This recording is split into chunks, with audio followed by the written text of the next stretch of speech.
હવે જો આગળના પ્રશ્નમાં જોવા જઈએ તો આપણો પ્રશ્ન કંઈક આવો આપણને આપેલો છે કે ભાઈ નીચે આપેલી માહિતીના પ્રશ્નને ક્રમાંક 13 થી 15 ના જવાબ આપણે આપવાના છે.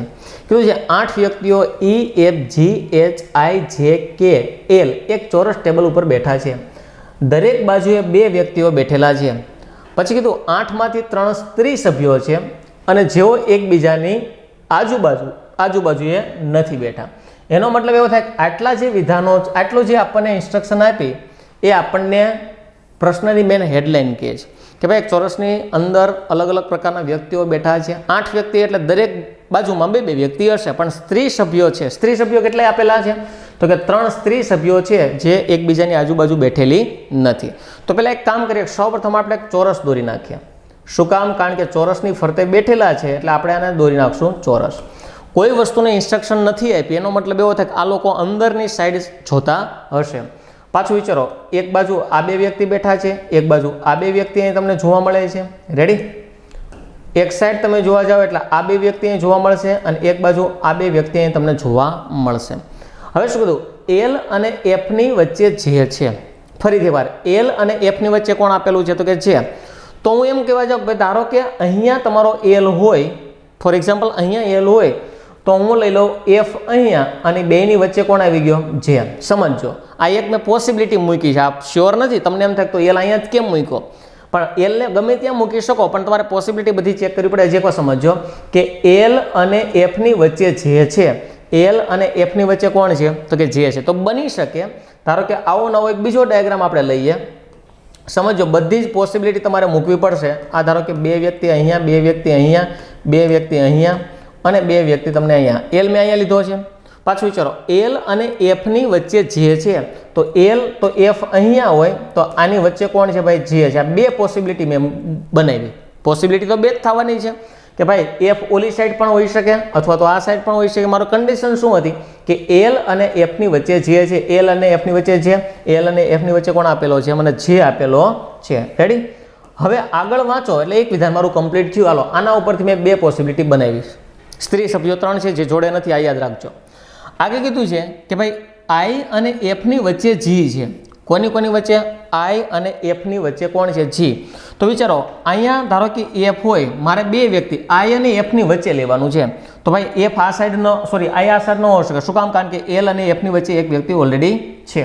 તો મારે જો I અને F ની વચ્ચે લેવો હોય તો મારે કમ્પલસરી I ને અહીં જ લેવો પડે અને એની વચ્ચે કોણ છે? તો કે G. આવ જોઈ લો, I અને F ની વચ્ચે કોણ છે? G. એવી જ રીતે અહીંયા વિચારો, તો મારે I અને F ની વચ્ચે લેવું હોય તો ઓલરેડી આ બાજુ તો L બેઠો છે, તો અહીંયા મારે I ને જ લેવો પડે. તો અહીંયા મારો કોણ આવશે? G જ આવશે. રેડી? I અને F ની વચ્ચે કોણ છે? G. બધી વસ્તુની કન્ડિશન ફૂલફિલ થવી જોઈએ. આગળ કીધું સ્ત્રી સભ્ય H, એટલે કે આ H ની સ્ત્રી સભ્ય છે અને એ જેની ડાબી બાજુએ બીજા ક્રમે બેઠી છે. જેની ડાબી બાજુ. તો પાછું વિચારો, આ જે છે, આ જેની ડાબી બાજુ એટલે પેલું અને બીજું, અહીંયા H બેસી શકે નહીં. એટલે આ જે તમે બનાવ્યું કેવું છે? ખોટું છે. તો આપણે આમાં આવતા રહીએ. જેની ડાબી બાજુ બીજા ક્રમે, તો આ જે છે 1 અને 2, તો અહીંયા કોણ હશે? H. અને H કેવો છે? સ્ત્રી સભ્ય, એટલે આને આપણે કરી નાખું માઇનસ.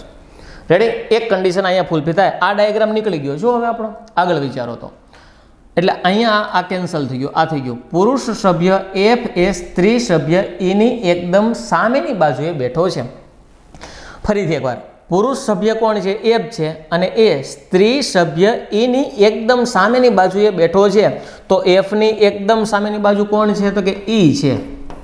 રેડી? હજી એકવાર સમજો કે પુરુષ સભ્ય F એટલે F પુરુષ છે અને એક્ઝેક્ટ સામે કોની? તો કે સભ્ય સ્ત્રી છે, એની એક્ઝેક્ટ સામે E, એની એક્ઝેક્ટ સામે બેઠો છે. એટલે મને એટલો આઈડિયા આવ્યો કે આ E છે ને સ્ત્રી હશે. જો સ્ત્રી સભ્ય E ની એકદમ સામે, E અને F સામેમાં, E શું છે? તો કે સ્ત્રી છે. આગળ વિચારવા જાઓ તો કે આ થઈ ગયું F અને I ની વચ્ચે એક સ્ત્રી સભ્ય છે. તો F અને I ની વચ્ચે આ F છે, આ I છે, એટલે આની વચ્ચે એક સ્ત્રી સભ્ય એટલે G પણ માઇનસ હોય. બધા જ બેસી ગયા છે. એક વ્યક્તિને મારે બેસાડવાનો બાકી છે. આમાં જોઈ લો તો ભાઈ E થી ચાલુ કરો, ABCD E F G H I J. તો K છે મારો બાકી છે, એટલે અહીંયા કોણ આવી ગયો? K. તો આના ઉપરથી મને એક તારણ મળ્યું કે ભાઈ I, K, L, F અને J આ પુરુષ છે, ઈ, જી અને એચ આ શું છે તો કે સ્ત્રી સભ્યો છે. તમે જોઈ લો સ્ત્રી સભ્યો ક્યાંય એટલે ક્યાંય સાથે બેઠેલી નથી, બધાની વચ્ચે એક એક બે બે ત્રણ ત્રણ પુરુષો છે જ. રેડી? તો આ આપણો શું બની ગયો ડાયાગ્રામ. મેં બે પોસિબિલિટીના કેસ વિચાર્યા, બેમાં એક પોસિબિલિટીનો કેસ રોંગ થયો તો બીજો કેવો થઈ ગયો સાચો. રેડી? હવે આ જે કેસ આવ્યો એ સાચો છે ને એના ઉપરથી આપણે વિવિધ પ્રકારના પ્રશ્નોના જવાબ દેવાના છે. મેં અગાઉ પણ કીધું કે દર વખતે આને હું લખીશ દોરીશ નહીં, હવે તમને આવડું આ વસ્તુ ઓટોમેટિકલી આપી દઈશ. વધ્યા પહેલા પ્રશ્નની અંદર. જો અગાઉ તમારે કદાચ જો જોવું હોય તો તમે જોઈ શકો ભાઈ ઈ અને કે, તો ફાઇનલી ઈ અને કે માં ઈ શું છે તો કે સ્ત્રી છે, નીચે એચ એલ તો કે એચ અને એલ, એચ શું છે માઇનસ છે, ઉપર આઈ અને જી માઇનસ છે, આઈ જી માઇનસ છે, એફ અને જે તો એફ અને જે. નંબર 2 આ લોકો આ જ ક્રમમાં હોય ની જરૂર નથી, તમારા કે અને ઈ ઉપર આવ્યા હોય તો પણ ચાલે, તો પછી એફ અને જે ક્યાં આવવા જોઈએ નીચે, તો પછી આ બે વસ્તુ અહીંયા આવી જોઈએ, આ બે વસ્તુ અહીંયા આવી જોઈએ. તો ક્રમને મહત્વ નથી, તમારા જવાબ તો એના જ રહેશે, પણ ના ડાયાગ્રામ સાચો હોય તો જ આ વસ્તુ પોસિબલ થશે. હવે એને શું કીધું છે કે નીચેનામાંથી કયું જૂથ 3 સ્ત્રી સભ્યોનું છે, સ્ત્રીને મારે ગોતવાની છે, તો એક ઈ છે, એક એચ છે અને એક જી છે. ઈ એચ જી, તો ફાઇનલી ઈ એચ જી અહીંયા નથી, ઈ એચ જી અહીંયા નથી, ઈ એચ જી અહીંયા નથી, અહીંયા ઈ એચ અને જી. તો આપણા પ્રશ્નનો જવાબ શું આવશે ભાઈ ડી આવવાનો છે. ક્રમ ગમે એ હોઈ શકે. પછી આગળના પ્રશ્નની વાત કરવા જાય કીધું છે કે જે વિશે નીચેનામાંથી કયું વિધાન સાચું છે. કોના માટે ભાઈ? જે માટે. તો પેલા આપણે જેને હાઇલાઇટ લઈએ, જે આ રહ્યો, આના માટે શું કહેવામાં આવ્યું છે જોઈ લઈએ. એવું કહે છે કે જે એક પુરુષ સભ્ય છે. શું જે પુરુષ સભ્ય જે આ છે, કારણ કે સ્ત્રી તો બાકીની છે, તો જે શું હશે પુરુષ, એનો મતલબ એવો થાય કે આ વિધાન કેવું છે ભાઈ સાચું છે. ત્યારે વિચારો જે એક સ્ત્રી સભ્ય છે, ના જે તો પુરુષ છે, જેની જાતિ જાણી શકાતી નથી. જાણી શકાય ને, કારણ કે આપણને ચોક્કસ કીધું છે કે ભાઈ 3 સ્ત્રીઓ છે તો બાકીના કોણ હોય પુરુષો જ હશે, એટલે આ પણ ખોટું છે. જેનું સ્થાન જાણી શકાય તેમ નથી ભાઈ, જેનું સ્થાન ફિક્સ જ છે, અહીંયા કહી જ દીધું છે જે અહીંયા બેઠો છે. ક્યાં? તો કે એફ અને એલની વચ્ચે જે છે કહી જ શકાય, અથવા આમ પણ કહી શકાય કેની સામે જે છે, સ્થાન તો ફિક્સ જ છે. એટલે જવાબ શું આવી ગયો મારો એ. આગળ વાત કરવા જાય કીધું છે ઈ અને એચની વચ્ચે કોણ બેઠું છે. કોની કોની વચ્ચે? ઈ અને એચ. તો પેલા ઈ અને એચ લ્યો. ઈ અને એચની વચ્ચે કોણ આપેલો છે ભાઈ? કે બેઠેલો છે. એનો મતલબ એવો થાય કે અહીંયા તમારા પ્રશ્નનો જવાબ શું આવવાનો છે? સી મારા પ્રશ્નનો ફાઇનલી ઉત્તર જોવા મળે છે. રેડી? વધશું આગળના પ્રશ્નમાં. તો આગળના પ્રશ્નની અંદર આપણને કંઈક આવું આપેલું છે. આપેલી માહિતી વાંચીને નીચેના પ્રશ્નના ક્રમાંક 16 થી 18 એટલે 16, 17 અને 18 3 પ્રશ્નના તમારે ઉત્તર આપવાના છે. હવે અહીંયા જુઓ તો કે એને શું કીધું? A B C D E F G M 7 મૂળાક્ષરોને એક લાઈનમાં ગોઠવવાના છે. કેટલા મૂળાક્ષરો આપ્યા ભાઈ? 7 મૂળાક્ષરોના એક લાઈનમાં ગોઠવવાના છે. હવે વિચારો તો ધારો કે કીધું છે ભાઈ ઈ અને એફની વચ્ચે એક મૂળાક્ષર છે, જી એ એની તરત જમણી બાજુએ બેઠો છે. એટલે મને અહીંયા આઈડિયા આવ્યો ભાઈ જમણી બાજુ અને ડાબી બાજુ કંઈક તત્વ જોવા મળે છે. એટલે લઈ લો અહીંયા મારું શું છે ભાઈ ડાબી બાજુ છે અને અહીંયા મારું શું છે તો કે જમણી બાજુ. હવે જનરલી અમુક ફેકલ્ટીઓ તમને એવી શોર્ટકટ આપી દેતા કે ભાઈ 7 વ્યક્તિ બેઠેલા છે તો 7 લાઈન કરી નાખો. ના, એવું નહીં કરવાનું. 7 લાઈન કોઈ દિવસ કરવાની નહીં, કારણ કે તમે 7 કરી નાખો, તમે ઈ ને એફ ને બેસાડો ક્યાં? રેડી? એટલે 7 લાઈન સીધી કરવાની નહીં. પહેલાં ડિટેલને વાંચવાની, પછી કોણ ક્યાં આવે છે ને એ રીતે ચાલવાનું. આમાં કોઈ ઉતાવળ કરવાની નહીં. હવે પાછું વિચારો, ઈ અને એફની વચ્ચે એક મૂળાક્ષર છે. કેની કેની વચ્ચે? ઈ અને એફ. તો વિચારો ધારો કે આ ઈ અને એક મૂળાક્ષર વચ્ચે અને કોણ બાકી છે? એફ. એટલે એક પોસિબિલિટી બની, ઈ અને એફ વચ્ચે એક મૂળાક્ષર છે. નંબર 2 આના કેસમાં આમ પણ કહી શકાય કે ભાઈ એફ પહેલાં હોય અને પછી ઈ હોય. આ બેમાંથી એક પોસિબિલિટી હોય કે ન હોય? મારી પાસે એક પોસિબિલિટી થઈ અને હું ક્યાંય મૂકી શકું નહીં. પછી તમારે એકારે બે ડાયાગ્રામ ન દોરાય, આને એક ડિટેલ સ્વરૂપે એક લખી નખાય કે આ વસ્તુ સાચી હશે અથવા આ વસ્તુ સાચી હશે. ઈ અને એફની વચ્ચે એક મૂળાક્ષર બેઠો છે. આગળ વિચારો, એને કીધું ભાઈ જી એ એની તરત જમણી બાજુએ છે. કોણ? જી. કોની? એની. તો હવે આને હું મૂકી શકું કે ભાઈ આ એ જે છે એની જમણી બાજુ તરત કોણ છે? જી. એટલે અહીંયા શ્યોર થઈ ગયો એ પછી કોણ હશે? જી. રેડી? જમણી બાજુ એટલે આ છે. ફરીથી વાંચો કે ભાઈ જી એ એની તરત જમણી બાજુ છે, એટલે એની તરત જમણી બાજુ એટલે શું થઈ ગયું? જી. રેડી? પાછું વિચારો, જો તરત શબ્દ ન આપ્યો ને તો હું પાછો કન્ફ્યુઝ થાય, કારણ કે જી અહીંયા હોઈ શકે, અહીંયા હોઈ શકે, અહીંયા હોઈ શકે, ગમે ત્યાં હોઈ શકે. એની જમણી બાજુ ઘણા બધા પ્લેસ હોય, પણ તરત કીધું છે એટલે સીધું જ બાજુ મૂકી દેવાનું. રેડી? એટલે અહીંયા સુધીનો આપણો કોન્સેપ્ટ ક્લિયર થયો. હાલો, 2 કોન્સેપ્ટ થયા. 2માં મને 2 વિગતો મળી. ત્રીજામાં એફની તરત ડાબી બાજુએ બી છે. કોની? એફની તરત ડાબી બાજુએ કોણ છે? બી. તો જો એફ અહીંયા હોય તો એની તરત ડાબી બાજુએ બી અહીંયા બને, અને એફ અહીંયા હોય તો એની તરત ડાબી બાજુએ બી અહીંયા બનશે. રેડી? આટલી પોસિબિલિટી થઈ. આગળ ડી અને એની વચ્ચે એક મૂળાક્ષર છે. તો વિચારો ડી અને એની વચ્ચે કેટલા મૂળાક્ષર છે? તો અહીંયા પાછી બે પોસિબિલિટી થાય. એજી તો મારો હતો જ તે, એજી તો મારા હતા જ તે, બે તમે બનાવો તો કે ભાઈ ડી અને એની વચ્ચે એક મૂળાક્ષર છે. તો ભાઈ આ એ અહીંયા હોય તો એક મૂળાક્ષર મૂકે તો ડી અહીંયા પણ બની શકે. આ એક કેસ મૂક્યો તો બની શકે ડી ઓલી સાઈડ પણ હોય તો અહીંયા એક મૂકી અને ડી અહીંયા પણ હોઈ શકે. આ બીજી પોસિબિલિટી થાય. એટલે એક પોસિબિલિટી આ થાય, એક પોસિબિલિટી આ થાય. રેડી? અહીંયા આ આપણું પૂરું. હવે ને શું કીધું કે ભાઈ ડી છે ને, ડી એ જીનો પાડોશી નથી, એટલે કે ડી અને જી બાજુ બાજુમાં ન હોય તો ભાઈ આ તો ડી અને જી કેવા બની ગયા? બાજુ બાજુમાં. એટલે આ મારો કોઈ દિવસ જવાબ હશે નહીં. એનો મતલબ કે એવું થાય કે આ બે કન્ડિશનમાંથી મારી બીજી કન્ડિશન કેવી પડી ગઈ? સાચી. ત્યારબાદ વિચારો જી અને એફની વચ્ચે બે મૂળાક્ષરો મને આપેલા છે. કોની કોની વચ્ચે ભાઈ? જી અને એફની વચ્ચે. ફરીથી વાત, જી અને એફની વચ્ચે બે મૂળાક્ષરો છે. હવે વિચારો તો કે આ એક મને આપ્યું છે ને, હું આવું નવું બીજું ક્યાંક દોરી દઉં. સમજો, ડી આપ્યો, પછી એક મૂક્યો, એ મૂક્યો અને જી મૂક્યો. હવે કન્ડિશન શું કહે છે કે ભાઈ ડી અને એફની વચ્ચે બે મૂળાક્ષરો છે. ધારો કે ડી અહીંયા હોય અને બે મૂળાક્ષરો મૂકી દઉં તો અહીંયા કોણ હશે? તો કે એફ. સમજો હજી એકવાર. સોરી, ડી જી અને એફની વચ્ચે, સોરી જી અને એફની વચ્ચે છે, ડીની વાત નથી અહીંયા. હાલો ફરીથી એકવાર સમજજો. અહીંયાથી ચાલુ કરો ભાઈ. જી અને એફની વચ્ચે બે મૂળાક્ષરો છે. એટલે મેં એક્ઝેક્ટલી બે ડેટાને પાછા હાથા એવા લખી નાખ્યા. કોની કોની વચ્ચે? જી અને એફની વચ્ચે. તો ધારો કે જી અહીંયા હોય તો 1 2 છોડી અને એફ અહીંયા હોઈ શકે. રેડી? જી 1 2 છોડી અને એફ અહીંયા હોઈ શકે. અથવા તો વિચારો તો કે જી અહીંયા હોય તો 1 અને 2 છોડી તો એફ અહીંયા પણ હોઈ શકે. પણ એ મારી પાસે કોઈ દિવસ પોસિબિલિટી છે નહીં. શું કામ? કારણ કે મારે જી અને એફની વચ્ચે બે મૂળાક્ષરો રાખવાના છે. તો મારે કમ્પલસરી જીની બે મૂળાક્ષરો છોડીને આ બાજુ જ એફ રાખવો પડે. બે મૂળાક્ષરો છોડો તો આ બાજુ કોઈ દિવસ પોસિબિલિટી નથી. એટલે આ વસ્તુ શું થઈ ગઈ? નીકળી ગઈ. રેડી? એટલે એક તો શ્યોર થયું. મારી પાસે મૂળાક્ષરો કેટલા હતા ભાઈ? મારી પાસે મૂળાક્ષરો 7 હતા. 1 2 3 4 5 6 અને 7. 7 એ 7ના માપ પ્લેસ છે ને ફિક્સ થઈ ગયા. હવે મારે શું ગોઠવવાનું? કાં આ વસ્તુ મારી સાચી હશે ને કાં આ વસ્તુ મારી સાચી હશે. રેડી? બેમાંથી કોઈ પણ એક વસ્તુ સાચી હશે. હવે વિચારો આ જે છે એની બાજુમાં કોણ છે ભાઈ?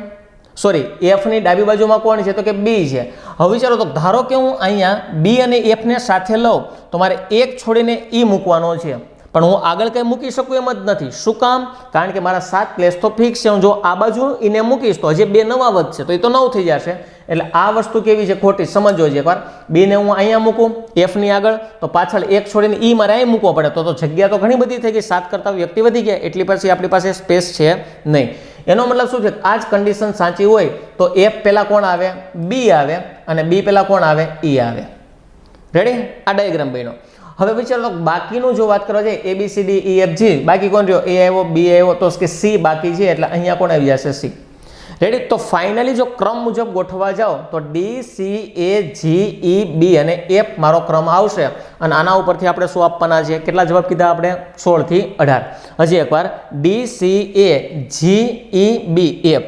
તો ફાઇનલી જો તો ડી સી એ જી ઈ બી એફ આ ઓલરેડી તમને મેં આપી દીધેલું છે અત્યારે જે ફાઇન્ડ કર્યું તે. પાછું વિચારો એની ડાબી બાજુએ બીજા ક્રમે કયો મૂળાક્ષર છે? તો કે એની ડાબી બાજુએ પહેલો અને બીજો કોણ આવશે? તો કે ડી મૂળાક્ષર આવવાનો છે. એનો જવાબ આ રહ્યો. પ્રશ્ન સમજો. એની ડાબી બાજુ પણ કેટલામાં ક્રમે? બીજા. એની ડાબી બાજુ એટલે આ સાઈડ થાય પહેલો અને બીજા ક્રમે ડી રહેશે. રેડી? આગળ વધશું. આગળનો પ્રશ્ન છે આખી લાઈનમાં સૌથી મધ્યમાં કયો મૂળાક્ષર છે? 3 આ બાજુ 3 ઓલી સાઈડ વચ્ચે કોણ આવશે? તો કે જી એક્ઝેક્ટલી વચ્ચે તમને આપેલો છે એટલા માટે જવાબ આવશે ડી. ડી એટલે કે ઓપ્શન ડી. આમ તો જવાબ જી છે. આગળનો પ્રશ્ન લાઈનમાં બંને છેડા પર અંતિમ સ્થાનો પર કયા મૂળાક્ષરો જોવા મળે છે? તો બંને છેડા ઉપર જોવા જાવ એક ડી આવ્યો અને એક એફ આવ્યો તો મારો જવાબ છે ડી અને એફ. ડી અને એફ જોવા જઈએ ઓપ્શન કયો આપેલો છે? તો કે ડી એફ સી ની અંદર મને જોવા મળે છે. રેડી? વધીએ આગળના નવા પ્રશ્નની અંદર. તો નવો પ્રશ્ન તમારી પાસે આ રહ્યો. હવે આ જે છે ને એની અંતર્ગત તમને કાંઈક એવું કીધું છે ભાઈ નીચે જણાવેલ માહિતીના આધારે પ્રશ્ન 19 થી પ્રશ્ન 23ના જવાબ આપો. એટલે 19, 20, 21, 22 અને 23 આમાંથી તમને 5 પ્રશ્નો પૂછવામાં આવેલા છે. 5 પ્રશ્ન છે એનો મતલબ કે સમજવાનું પણ વધારે હશે અને જવાબ પણ મારે પરફેક્ટલી આપવા પડશે. પહેલાં આખો ડાયાગ્રામ મારે બનાવવો પડે. કીધું છે ભાઈ PQRST V અને W યુ અહીંયા ક્યાંય નથી.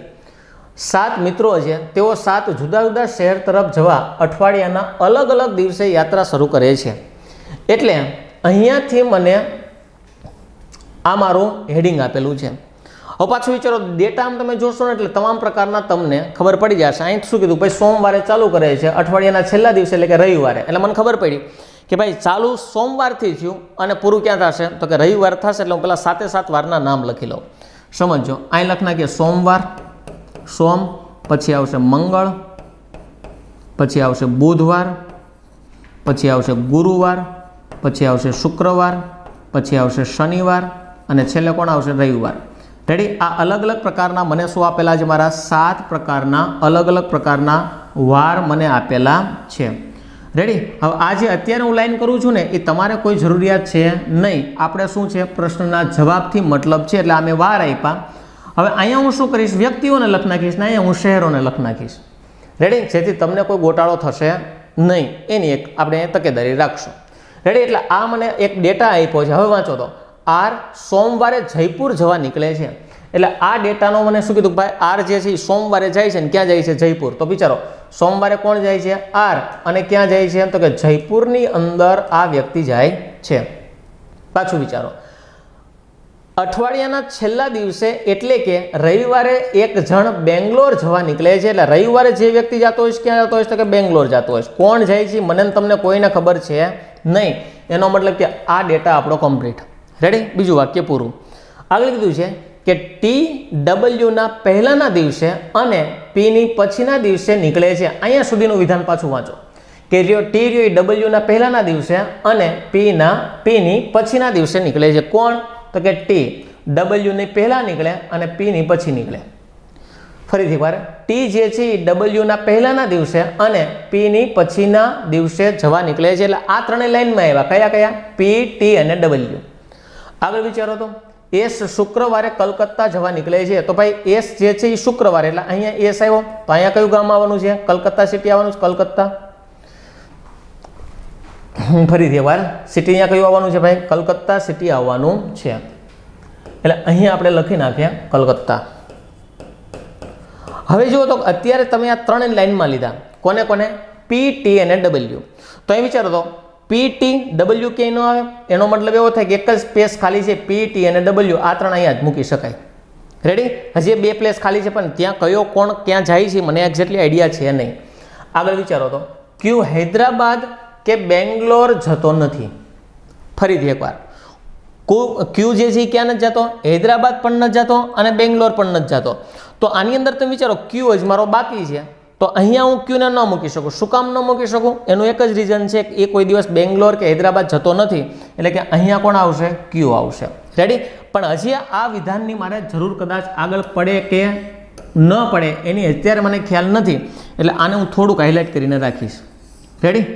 આગળ વિચારો W છે એ દિલ્હી જાય છે. W જે છે એ ક્યાં જાય છે ભાઈ? દિલ્હી જાય છે. આગળ કીધું છે P જે છે એ ચંદીગઢ જાય છે. એટલે અહીંયા કોણ જાય છે ભાઈ? P જે છે એ ક્યાં જાય છે? ચંદીગઢ. રેડી? એટલે અહીંયા સુધીનો મને ડેટા આપ્યો. હવે વિચારો તો કે વ્યક્તિઓના નામમાં એક આદો બાકી રહી ગયો છે PQRST. તો અહીંયા આવી ગયો PQRST. પછી કોણ આવે? V. W આવી ગયો એટલે અહીંયા કોણ આવી ગયો છે? V. હવે એક વસ્તુ વિચારો મારી પાસે સિટી પણ 2 ખાલી છે. તો પેલા જેટલા આવી ગયા ને એટલાને કાઢી નાખો. ભાઈ દિલ્હી આવી ગયું, ત્યારબાદ ચેન્નઈ બાકી છે, હૈદરાબાદ પણ બાકી છે, બેંગ્લોર આવી ગયું, કલકત્તા આવી ગયું, ચંદીગઢ આવી ગયું, જયપુર આવી ગયું. હવેમાં શું કીધું ભાઈ? ક્યુ છે ને હૈદરાબાદ કે બેંગ્લોર નથી જતો. મારી પાસે ચેન્નઈ અને હૈદરાબાદ 2 બાકી રહ્યું. તો આપણને કીધું છે ભાઈ ક્યુ છે ને હૈદરાબાદ ન જતો હોય ક્યુ છે એ હૈદરાબાદ ન જતો હોય તો એ જાતો ક્યાં હશે ભાઈ? ચેન્નઈ જ જતો હશે. એટલે મેં હમણાં કીધું કદાચ આની જરૂર પડે કે ન પડે. એ મને કેમ ખબર પડે કે જરૂર ન પડે? એટલા માટે કારણ કે બેંગ્લોર તો અહીંયા થઈ ગયું હતું.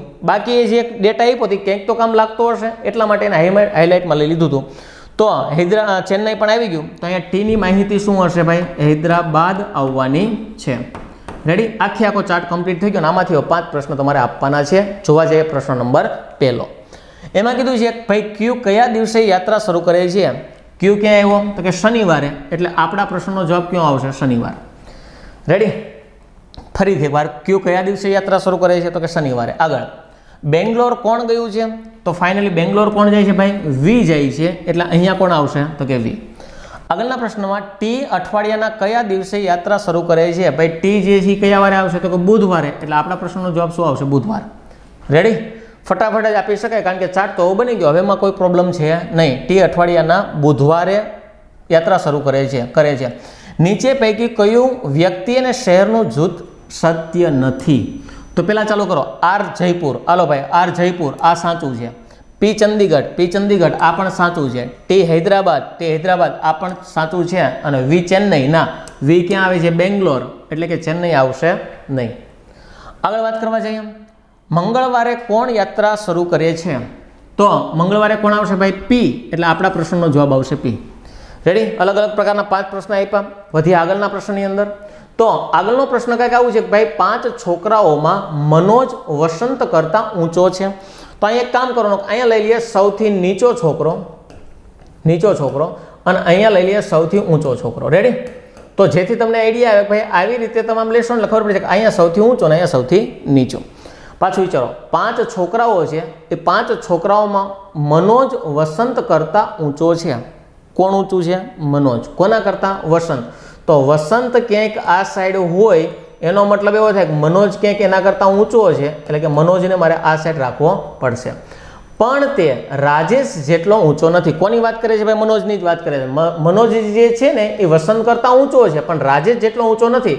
એનો મતલબ એવો થાય કે રાજેશ આના કરતાં પણ કેવો હશે ભાઈ? ઊંચો હશે. રેડી? 1, 2 ને 3 ગોઠવાના. આગળ, જયંત છે ને એ પ્રકાશ કરતાં નીચો છે, પણ મનોજ કરતાં નીચો નથી. એનો મતલબ શું છે? મનોજ કરતાં ઊંચો હોય. ફરીથી એકવાર, આ મનોજ કરતાં કેવો હશે ભાઈ? ઊંચો હશે. કોણ? તો કે જયંત. હજી એકવાર, જયંત છે ને પ્રકાશ કરતાં ઊંચો છે. ફરીથી એકવાર, જયંત જે છે એ પ્રકાશ કરતાં કેવો છે ભાઈ? ઊંચો છે. એનો મતલબ એવો થાય કે પ્રકાશ સમથિંગ ક્યાંક અહીં હોય. એનો મતલબ એવો થાય કે જયંત સમથિંગ ક્યાંક અહીંયા હશે. જયંત પ્રકાશ કરતાં ઊંચો છે, એટલે આ પ્રકાશ કરતાં જયંત કેવો છે ભાઈ? ઊંચો છે.